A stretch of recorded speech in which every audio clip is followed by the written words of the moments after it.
Hi! Gulat kayo?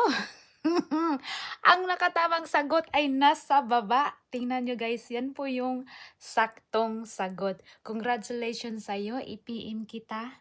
I-PM kita, yan po yung nakatamang sagot. Abangan nyo guys. Tingnan nyo, baka kayo na po ang ma-PM ko. Yan po yung tamang sagot dyan sa baba. Congratulations sa'yo. Mayroon kang 500 piso. Ayan, meron ka ng pambili ng 3 kilong bigas. I think 3 kilong bigas, no? Or 5 kilong bigas ba, something. Ayan, congratulations sa iyo. Ayan. Abangan nyo ang PM ko ha. Abangan mo, abangan mo. Ayan. Sa next natin na pahula-hula again, abangan nyo ang mga video ko sa reel. At bago ko po ito guys, titinan ko muna kung mayroon siyang na-share. Abangan nyo yan kung sino siya. Nasa baba. Yan. So, abangan mo, abangan.